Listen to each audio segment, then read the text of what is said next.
Let's do. All right, welcome everybody to class 2 of painting rocks and water. And yeah, as I was just saying, it's so nice to see what you guys are turning in. Got a lot of people wrestling with their palette knives and everything else. Some really beautiful work. And so today we are going to be starting water, and don't worry, we'll be returning to rocks here in a little bit. My idea was that I wanted to introduce water, and I send out a very kind of basic handout this week, introducing the idea of water. It's going to be a 3-part series on water. So today I wanted to do basically still water, like like almost like ponds or, a very still lake. Next week, we're going to introduce the idea of like a creek or just kind of slow or flowing water. And then on week 4, we will be talking about ocean, basically really turbulent water.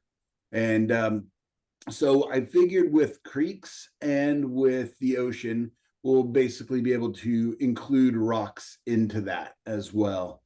So what I did was I got up really early, 5 o'clock this morning, and started posting, went through a bunch of my photos. I posted a bunch of new reference photos to our Padlet page. We'll go through and look at some of those and see which one you guys would like me to do a demo of today. I figure on the ocean, really turbulent water, is when I'm going to be doing a black and white or limited color palette acrylic painting. So that'll be week 4. So hopefully that is okay with everybody. I figure if you want to experiment with that gives you a couple weeks to buy like black and white acrylic paint, or burnt umber and white really works well. So anyways, if you'd like to experiment a little bit with doing an acrylic underpainting, I've also had a couple questions about glazing again. So I was thinking that with the acrylic underpainting, or depending on what we end up doing today, I can talk about glazing a little bit next week or after the wave painting. So we will get to glazing. Again, I've had a couple different questions. Let me just go ahead and pin myself here and make myself look important. There I am. Look how important I look. So let's go ahead and pop over to our Padlet page right away. And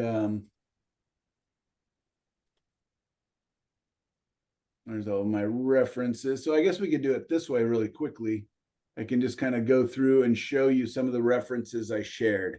So this is a lake near our cabin, family cabin. And there's going to be a number of photos that I chose from the cabin. And I'm also going out there tomorrow evening for about 4 or 5 days to paint and rework my business plan and do that kind of stuff. Have a little quiet retreat with my wife. That'll be nice. This is one of the old docks in front of the cabin here. Are you guys seeing these okay? Yes. All right. So Yes. a lot of what I kind of selected does have some reflections, and we'll talk a little bit about that. Even though the background is very foggy and very diffused, the water is generally going to be even softer and more diffused. We're also going to talk about often in the reflections that the darks, and this is really important for a lot of you guys, often in reflections in water, the darks aren't as dark as the thing they're reflecting, and the lights are not quite as light or bright as the thing they're reflecting. So the reflections will go towards the mid value a little bit. That's not always the case, but generally, a lot of times when I'm using my camera, it will, make the darks very near or the lights very similar. And even sometimes the water feels a little bit lighter sometimes than the things it's reflecting as far as the brightness. But I know that looks weird in a painting. So oftentimes I'll go back and just change those up again a little bit. So does that make sense? So if we're looking at the bright of the sky, it'll be a little bit duller.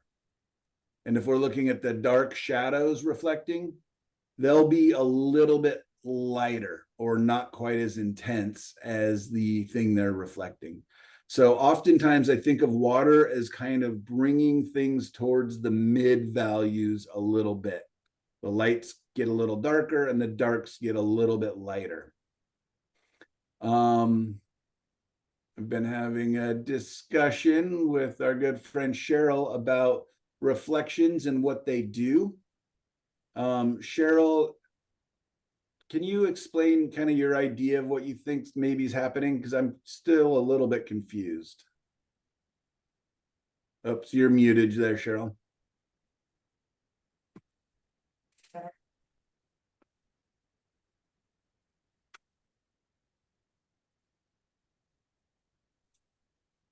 There we go. Now, to me, a reflection comes to your eye. And when it's a narrower picture like this, it feels like it's coming straight down. But there's a little tiny pond that I take my grandchildren to sometimes just to look at the reflections. And a wide on that little tiny pond, when it goes around the edge, the bottom, the trees on that side you can actually see them coming. The theory is if the reflection went straight down, it wouldn't have a reflection on the pond. Does that make sense? I'm sorry, I'm not. Yeah, no, I think so. Yeah. To me, it's a thing of the eye. It's almost like if a tree falls in the forest and there's nobody to hear it. If a reflection falls on the pond and there's no eye to see it. Right. Yeah. And I do know what you mean. Like as if I were walking along the bank here. Right. Reflections, but I still think, and so that's what I'm curious about. Like even like the grasses in here, they basically come straight down. So even if what you're saying is true, the branches are straight down below here. I'm wondering if in painting it might be better, because I have seen amateur paintings where like they'll have the sun setting and then all of a sudden the sun, that reflection from the sun has an angle to it, like towards the middle, and it always looks really strange to me. So I'm wondering if it's one of those things that even if what you're saying is true, that it wouldn't look very good in a painting. Because I'm just going through a bunch of different reflections, and they're always basically straight down. Basically, because we're up close to them, maybe. All I know is that I was showing my grandchildren how a shadow stays at the same place, at least in the near term. The shadow stays at the same place no matter where you move, but the reflection goes with you. If you walk around the other side, the trees are coming to you. Yeah, and we've all seen that, like in a mirror, like when you're looking at a mirror, you're seeing a different reflection than somebody standing a couple feet to your left or right is seeing, which is so strange to me. I don't understand how that's possible, but it's such an interesting effect. So yeah, I guess what I'm going to say is to make it look right, just generally just coming straight down is going to look better. Again, if the sun was setting here, the reflection would just come straight down. I do see paintings where all of a sudden it comes towards us like at an angle, and it just feels very awkward. It's not at a huge angle. It's just a little more towards you.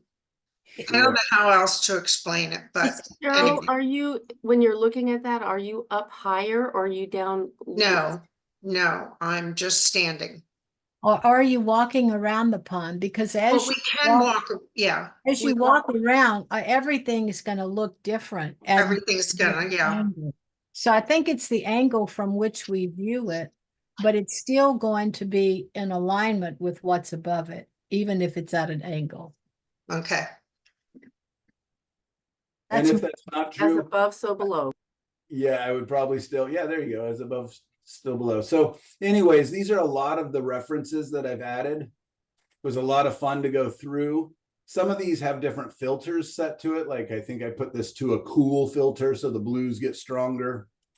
Other ones, yeah, that one's a cool filter. I This- was wondering if you filtered them. Yeah, I'll shoot, oftentimes if it's a scene I really like, I'll literally run through all the different filters on the iPhone, which I don't need to do because you can take the picture and then edit it with all those filters later. Like this one's done through my sunglasses. I do that a lot because it'll pick up different detail. Like it'll, you know, pick up the lights in here and do different things. It also makes the sky usually a little more intentional. So you put your sunglasses in front of the camera? Yeah. Yeah, if I have a good like lens on there. My glasses are getting so scratched up, they make the photos all blurry and funny, but yeah. So anyways, here's a whole bunch. So this is one of the ones I was actually thinking of doing today as a demo. I like that it has a little bit of ripples to the water, softer edges. The colors are a little intense, but I think that it's a lot of fun, and it's also some nice big basic shapes. And you have a dark, a slightly lighter dark, slightly lighter, and then I love the tops of these trees where the light is coming through this fog and it illuminates, kind of warms up these trees and the edges. I always love that kind of penumbra effect where it's, you know, you get those red edges. So this is one of the ones I was thinking of doing as a demo. We can kind of vote here. This is another one that I like, but it's kind of complicated. There's a lot of information in here. Are you doing it in tonalist style, Mike? I was or- kind of thinking doing semi-tonalist, yeah. Mm. This Yeah. is the other one that I was thinking about doing today, because again, it's nice big shapes and the reflections are interesting. There's a touch of fog and just a little bit of a ripple to the water where it's not just a perfect mirror reflection. Like this one's almost a perfect mirror. I like that last one because I feel like we've done one similar to the first one before. Yeah, So something I like have this heard where of it's that more one. fake. If you go back one. Yeah. That one. You like this one? Yes. Yeah, we haven't done anything like that, I don't think. The right, first one great. though has like a little building in it, and that might be nice also. The sunset one looks good That as well. one I think is. It's, Yeah, I like that one. This one, like, yeah, pretty intense. Yeah. I like the very first one. Me This too. one's very tonalist and these Me crazy too. clouds. I hate these kind of clouds. They're very cute and adorable when you're out there, but they're what a pain They in the look like Linda clouds. They're good clouds to jump to skydive through. Look at it, it's 1,000 angels, Linda. Love it. So we'll get back to these when we get to the rough water as a possible option. I really love the atmosphere and the layers, and it's got these nice rocks. Oops, sorry. It's pretty. Yeah, I just love the diffuse lighting. The light's coming from this angle. There it is in color. We've painted that one. This is just a different view from the cabin. I don't even hardly know what's going on, why this cloud did that, but I love this picture. Here's that same one, but with slightly different light color. Here's that morning before the sun has risen, and I just love the moodiness of this. And I love big shapes. It's almost abstract. Where is this cabin? It's called Fishhawk Lake. It's out near Vernonia, kind of, on the coastal mountain range from between Portland and the coast. Boy, that's gorgeous. This is one of my favorite pictures that I want to do a really large painting of this. Well, that's Wow. beautiful. I love that. Love Wow. the fog. Yeah, I actually want to do like a 6-foot painting of this one. Woo! Oh, That'd I be love beautiful. that. Just I because love look the at all these tree. different, you know, you got these really soft diffused edges. Then you've got this little bits of detail, and then you got all this neat texture and different things going on. Yeah, Wow. I think this one offers a lot of potential. For some reason, Wow. this was edited as a square, but I do have the full version of it, I hope. Stunning. Can I Stunning. quickly ask Michael, like, to do a like 6-foot painting, how long roughly does it take for you? Kind of hard to say, because a lot of times I'll let it dry, you know, because I'm often Hassan working in about 10 to 15, you know, up to 10 paintings at a time. Just letting layers dry and do different things. Depends on if I would start it as an acrylic, you know, and really kind of build it up and come in with glazes and then, you know, my paint. But a 6-foot painting could probably take a couple weeks for sure. I've been looking at that ever since you posted it, that one and this one. Yeah, I really like this one as well. I love the dynamic sky, but the very calm water and these, you know, ducks that just don't care about anything. I like that one too. Yeah, this looks like is an abstract image with all the angles and lines. You know, I wouldn't paint all this information. I would simplify it somehow, but and I paint this scene a lot. This is literally less than a mile from my house. And these trees in the background always kind of bother me. So I'll often round those out or make them a little more interesting. This would be kind of like the creek for next week, something similar to this or like this. The water is really high here in Oregon right now still. And this is a hike my wife and I did yesterday. And so I was taking pictures of rocks and the flowers and different things. And then I also included some pictures from Monterey the last time I was down there. The weather was really overcast, but I just love the shapes of trees, and sometimes overcast is really nice, even though the light is very flat. You can get some really interesting, you know, it really brings out like the interesting shapes and designs in the rocks. And it can really lean itself towards tonalism. I can just kind of do a quick edit and, you know, I would just kind of figure out what information do I want to.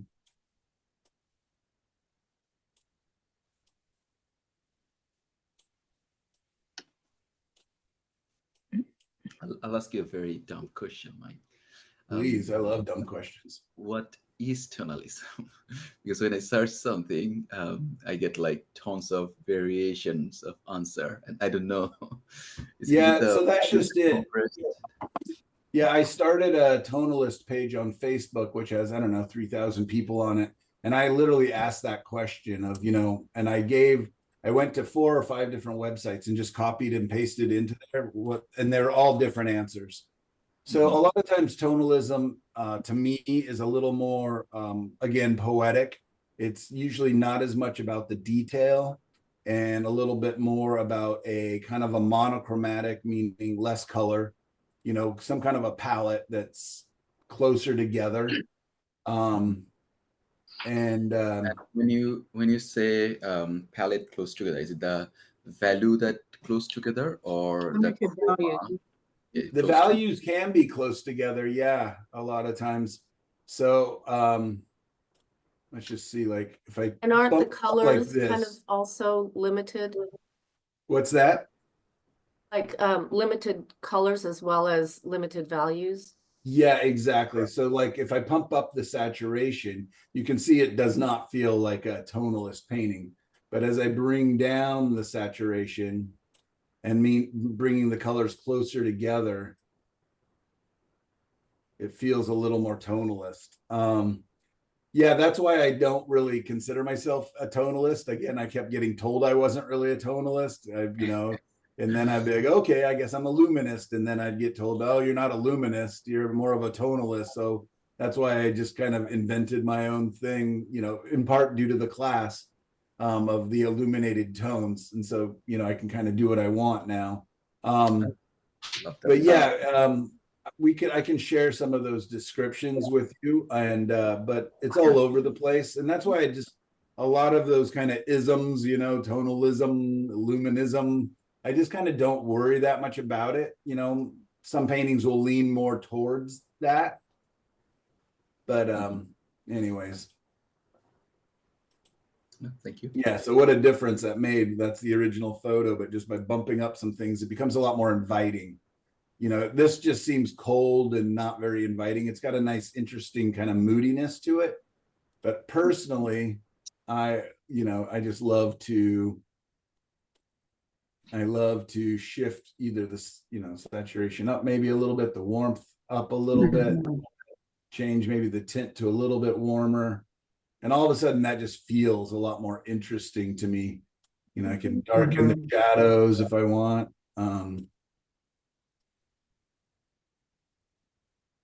Yeah. So anyways, I'm always, just using them as a reference point, as a jump off point. Here's the ghost trees out at Wow, love they're that. called 17 Mile Lane, and these weird rocks that are really strangely hard for me to paint because they're half marshmallow, half rock. Where Uh-huh. is that? Where's Lights. 17 Mile? Monterey. It's between Monterey and Carmel. And right now the light's really flat. Again, it was very overcast weather the whole time I was there, which is nice for getting a lot of information, but not great for making really interesting pictures. So a lot of times I kept taking reference photos with the idea that I would change them, later if I ever came back, or that they could be just elements for other paintings that I can work on. Here's the other one I was thinking about doing. I like that one. Love it. Yeah. Beautiful. Yeah, and there's a couple things in here, like this straight line of the tops of these trees is very boring to me. It's just a big block of a shape here. So there's things that I might want to change and move around, but this is a place I paint a lot. This is out on Savi Island for those of you who are local, and this is called Pope Lake. And yeah, I'm always trespassing whenever I paint here, but I've only been yelled at once. So, and then I became friends with the guy. So, yeah. This is Summer Lake, not Summer Lake. This is Commonwealth Park or Lake Park near my house. Again, and just looking for big shapes. And again, just a little bit of disruption in the water is kind of what I was looking for. Couple of you guys painted a different view of this lake. There's the little dock that you painted the other day there, Sharon. Just the other time I was standing there when I took the photo. Now I'm on the other side of the lake. If that makes sense. Here's the wildflowers again from our hike yesterday. Wow. And I really like the cliffs and the gullies. This is the Columbia River Gorge here. I'd probably get rid of this strange power line right in the middle of the thing. But yeah, these yellow flowers and purple flowers were just crazy yesterday. Those are all sunflowers. Yeah, No, the they're tiny- balsam root. Yeah, exactly. They are. They look like- This is a view that we've painted in previous classes, but I thought for some of you that, it's a nice kind of layup of a painting. The shapes are pretty simple and still got beautiful reflections. This is one that's not, the colors aren't really, really interesting. Let's see if we pump them up a little bit. What happens? So I just go to saturation. There we go. Already that's more interesting. Still could almost be tonalism because they're all very earthy, kind of browns and yellow ochres and burnt umbers. I can warm it up. That's kind of nice. Like now cooling it down. Can also push the exposure to make the sky a little lighter. Could push the contrast if I wanted to. What I like is the contrast up in the foreground area, but I don't like it really strong back here. So I probably wouldn't go that high with it. Let's see if we go really low with the contrast. And you're doing that with Photoshop, right? No, this is just the free one that came with my computer. Okay. I think when it's I buried in double-click. Microsoft somewhere. Yeah, it's just when I double click the image, it's what pops up. And then I just do, you know, I could crop it. I could change this into a vertical. Okay. Yeah, it's just really simple, quick. You know, like something like that could be pretty interesting as a vertical. So yeah, I'll often just run my photos through this. And again, I would just kind of look at it and be like, okay, what do I like? What don't I like? I don't really love this mass. So maybe I can just get that out of there. And now it doesn't feel like the creek's coming in from two sides. I do kind of like the transition of the negative space from this tall down.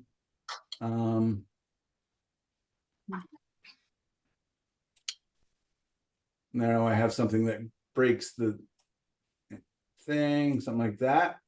Could be kind of That's nice. interesting. So anyways, lots of different options there. And then I just go to and there's even like pre-made filters, which I don't think I ever used, but you can just literally run through them and just see if any of those give you an interesting idea.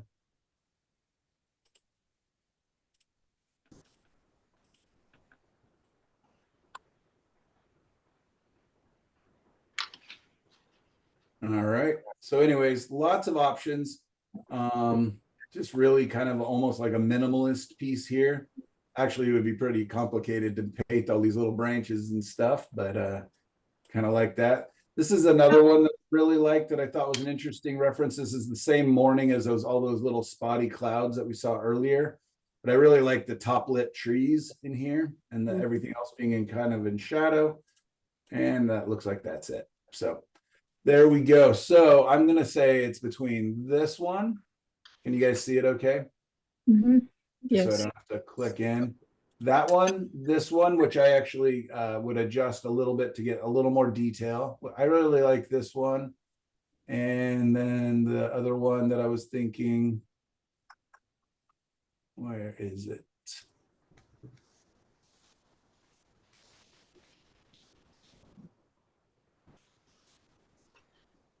That one with the tree foreground? Well, yeah, I want to do that one, but I want to do it big. I don't know if Ah.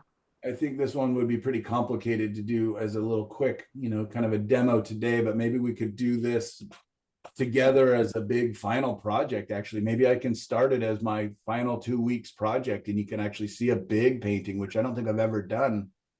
That might be kind of interesting. You guys do not have to do a 6-foot painting unless you want to get an A in my class. Where is the third one that I was thinking of? I like the cabin one. This one here. Yeah. Me too. Yeah, so I got it in pink. I've got it in yellow. Oh, this one. This was the third one.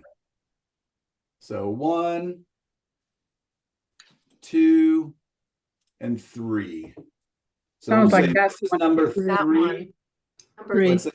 I Three. just like this one, number 3. Three. Cabin. Cabin.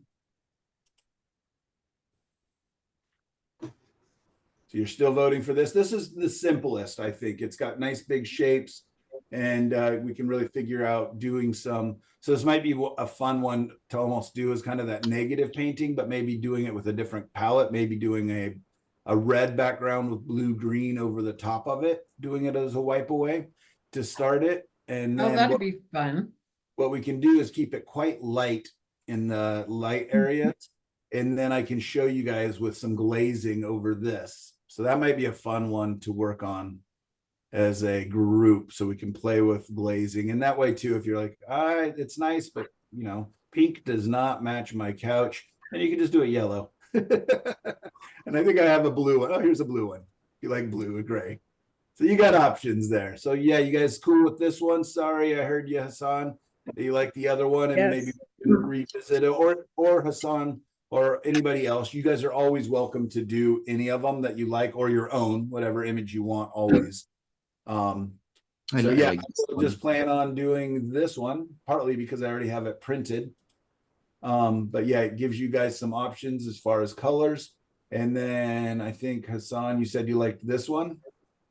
Not the first one. Yeah, the one you were going to paint. Yeah, the reddish, the one you had printed. Yeah. Oh, you did. Oh, the same Yeah, one. yeah, that's the one. All I right, did. great. Everybody's agreed. All right, very easy. All right, let's pop over to our Padlet.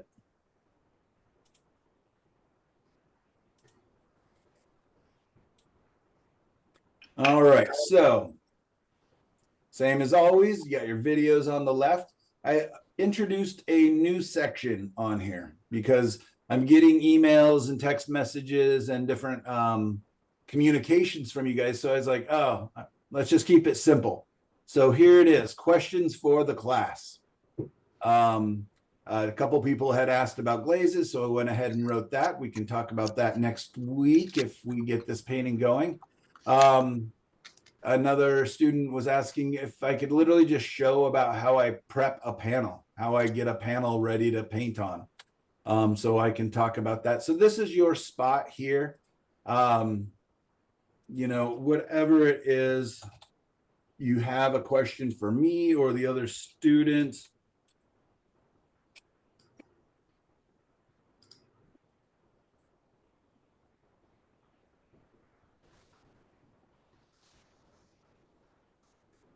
You can just add whatever you would like.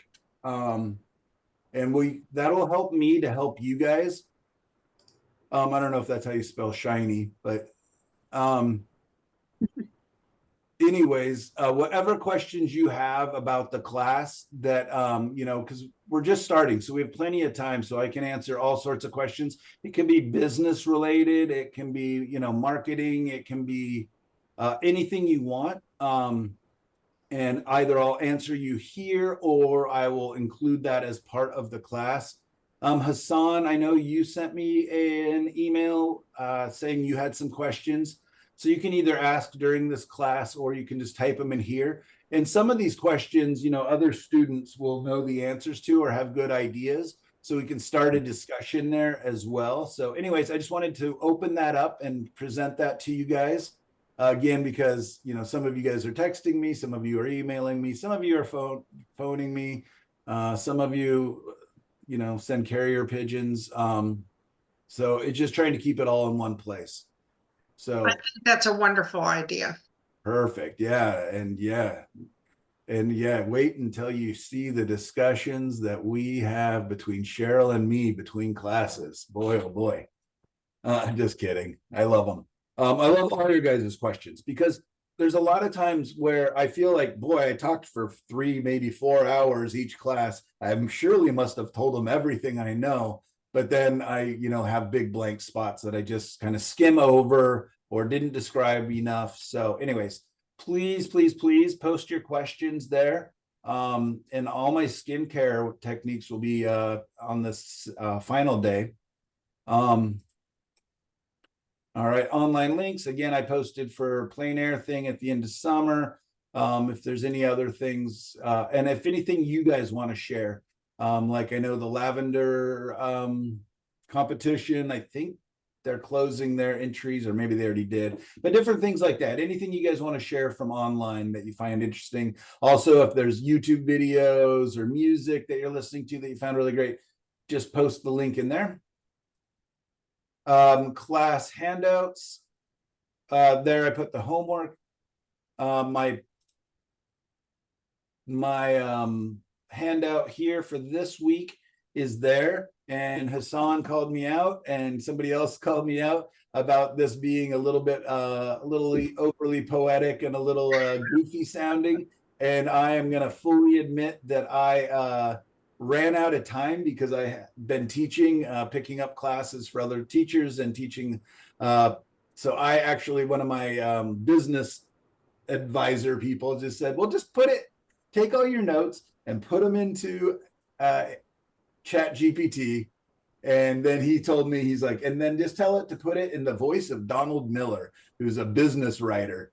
And it came out like this, like a weird cutesy poem. And I literally swear to you, I went out and was like, no, I can't say that. Say that. So this is only half as goofy as it was. So maybe I'll just share my messy notes, or I'll try and find some other way to send it through. But yeah, this was me attempting to cheat you guys, and you guys caught me immediately. So whoever this Donald Miller business writer guy is either a weirdo or or probably just just maybe there's AI a children's author, Donald Miller, as well, that it thought I meant All to of be. my classes for all the college I've been in, all they want you to do is write Dick and Jane sentences. So I don't know who this guy is, but he's not a business writer. Yeah, that's what I thought too. I thought it was really funny. And it literally said like the word magic in every paragraph. I'm like, no, you can't write magic all the time. Yeah, AI. they said like one of them, it was like, imagine fairies dancing across the top of the water. I was like, what does it even mean? Yeah, number 5 is blending magic. Yeah, blending magic. Yeah. I bet you it was all like scene scouting magic, water in motion magic. That was the one that had like fairies dancing across the water. Yeah, So water anyways, is a I dance. apologize. You guys caught me. Good job. I tried to Your cheat the voice, system. Michael, your voice is fantastic, and that's why we take your classes to hear your voice. So maybe leave it as you wrote it. Yeah, well, it would be just messy bunch of notes, but yes, I will bring those back and give those out to you guys. But yeah, I just Like wanted to the make one that sure. says water is a dancer, it waltzes with colors and shape. Yeah, that sounds just like me, doesn't it? Oh, that sounds like Linda. Anyways, the information is still there. You just got to wade through all the cutesiness. All right, again, the reference photos. And oh, Meg Olson shared a Brent Cotton. He's one of my favorite painters. I love, as you guys can probably obviously tell. Yeah, Brent Cotton's great. So I don't know, is Meg here today? I don't think I saw her earlier. Hi, I'm here. Oh, good. Well, yeah, thanks. Brent Cotton's phenomenal. You know, he's actually a friend of mine. He used to keep my sister's horses on his property. They used to be next door neighbors in Montana. Anyways, I love his work. Yeah, I look at him. I always think of like 4 or 5 different artists that I really, really like. And Brent Cotton's definitely one of them. And, you know, right when I was graduating college, one of my professors pulled me aside and he's like, you know how you find your style? And I said, I do not. And he's like, find your favorite 5 artists and put them in a blender, basically. Or, you know, you pick out the favorite pieces that from each one of those artists. And I definitely will admit to looking at Brent's work quite a bit. I love it. His soft use of soft edges and hard edges. He's really good with the rocks. And yeah, he uses a palette knife a lot, which blows my mind. And he's just a super nice guy. His whole family's just a bunch of sweethearts. So yeah, that's a good idea. And that's actually one of the reasons that I asked you guys to share your painting examples of artists or work that you like. Catherine Hudson is another artist that I really like. And I've been fortunate enough to paint with her and stuff. And, you know, yeah, she just does really nice work. And Ovanis Barbarian's an artist that I studied with, you know, Calvin Liang's an artist that I own a couple of his paintings. So all these things are just, you know, it's a great way to learn about yourself, is to find paintings that you like and go, okay, you know, why do I like this Matt Smith fella? You know, what is it about this painting that I like or don't like? And, you know, and you'll say, oh, it's the brushwork, oh, it's the colors, or it's the subject, or whatever else. But it really helps you to kind of learn about yourself and learn, you know, because some of you may go, man, Jane Rose or Roos, you know, I really like the way more impressionistic work, the thick gooiness of the paint, or, you know, Bato is one of my favorite living artists. I just adore his work, but it's nothing like mine. But there's just this poetry or whatever simplicity in his work that just blows my mind. So anyways, that's a great thing to do, is to look at paintings, really start going, okay, who are my favorite artists, or which are my favorite paintings? And then ask yourself why. You know, if you love this Joseph painting here, you know, is it because of the brushwork, or is it because you just love suns reflecting on, you know, soft oceans? And yeah, so anyways, please do that. I did share one of my most recent paintings, which a number of you guys helped me with during the Thursday paint-alongs. This was just a crazy root system and crazy branches. And I had a lot of fun. And anyways, just thought I'd share that. I just shipped Michael, that I went and saw your paintings at the gallery at at Dragonfire. Canada. Yeah, I Dragonfire. saw Oh, your good. paintings. Did they They have were one? beautiful. Oh, thank you so much. Did they have one under a blanket there? I don't recall a blanket. Did you see the figures? Yes, Oh, they had it showing. Okay. yeah. Because they told me they wanted to do as an unveiling, which I'm like, no, let's just go ahead and try and sell it. Nope, it was up. It was So just what so did you fun to name see this them. one? I have a question about that one. This one And here? that is because you talk about leaving a lot to the viewer to fill in. So with that much detail, how do you decide what to include and what not to include? Like what's too much and what's not enough? I mean, my initial painting, I don't know if I have a photo of it, but it was black and white, and it was chaos with so much detail and stuff. And I wanted it to have a sense of atmosphere, like a light haze to the painting, softer edged a little bit. And I also thought maybe because I've been doing tight and rendery paintings, and I'd also been doing a lot of glazing, that it might be fun to treat this one a little more impressionistic with thicker brushes and big brushes. This is actually a 3 foot by 3 foot painting, so it's pretty big. So yeah, I just actually went in and cleared out a lot of the detail as I was painting. Oh, wow. It started off way more intense. Okay. So yeah, I don't have a good answer for that. I mean, I literally named the painting Trees and Roots, but it's in Italian, so it sounds cooler. I don't remember I don't even know how to say it or what it is right now. See if I can find it. Well, it's gorgeous. I just wondered how you found that happy medium place Yeah, and between. whether or not in my initial concept, it was actually going to be more foggy, but then I was like, you know what, I want to keep some of the information. So yeah, I don't know. It's always a bit of a dance going back and forth and kind of seeing, you know, if I wiped out a whole bunch of information. So yeah, I don't know. I don't have a great answer. Like this one's much more detail, like, or much more crisp edged in areas of detail. And this one has even more detail yet, with especially the rocks under the water and little crevices and everything else. So, but then I knew I wanted there to be a sense of distance. So I knew I wanted soft edges in the background. Michael, will you at all address in this class doing those rocks underwater like that? Yeah, I was actually hoping to today, but I just don't have good photo references, or at least none that I found in the first 2 hours of looking through my photos. Yeah, I would like to. Yeah, because there's two different ways, and I've seen that you guys are already reacting to that. You know, one is by kind of painting them in and then glazing over the top. And I'm so attracted to creeks where you can see through them. I'm seeing if there's any others there isn't. Where you can see the rocks and things through the clean, clear, you know, creek. Yeah, I just didn't find good references, unfortunately, this morning.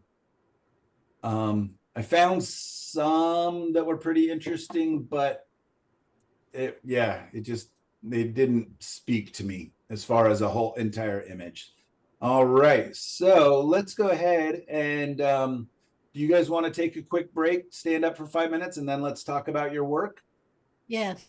All right, and we're going to start with Cheryl. I think we started on the other end this time. Depending on how many of you guys shared your work, it's either going to be quite quick, or maybe I'll just pick out a couple of them, kind of go from the first half this week and then kind of the back half. I don't know. We'll see. All right, so let's take a 5-minute break.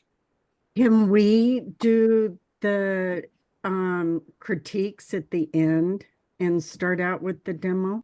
Would you guys rather do that? Yes. Yeah. Okay, so never mind. Let's take a 5-minute break and come back and see if I remember how to paint. Have you done something different with the lineup? With my hair, what? Oh, with the lineup of the names of the people? Yeah, they're in a different order this year. I thought I did it by alphabetical with first name. It On was the last screen- week. On the screen, I only see me. I don't see the other students. So did you pin us differently this time? Like I don't see the other students usually across the top or on the right side. I've got them all. Check in your upper right, where it says view. And you want to be full screen and click on speaker, but it should bring up. It's in your own view setting in the upper right corner. Yeah, so are we talking about on Zoom or on Padlet? Clicked on it and it won't give me. Did you click It's okay. gallery Yeah. and then click speaker and full screen? Gallery. And then Click full screen. I now see all of the people and then now Now click, are you on full screen? Does it say exit full screen or does it say full screen at the bottom of that little key? do I hit, oh no, let me hit full screen. Full screen. And then hit speaker so that then he'll be the main one. Okay. Yeah, and I just pinned it. So when I pin it, does it make me the main one, or I can do spotlight? I can never remember which one's better. So here's spotlight. Do I take over the main screen? You're Yeah. still Yeah. there. Yep. That's the right one. I have Spotlight it it all. is. It's Okay. All right, good. gang, let's take 5 minutes. See you guys at 10:35 and I'll go set up my easel and we will do, and you guys want to see kind of the wiping away again, but with different colors of the, or would you rather see more of the drawing and filling in version of it? Sounds like the wipe away might work Wipe for that away. one. I think it'll work great with Wipe this. away. Right. Wipe All right, great. We'll see you guys in 5. Bye. See you guys.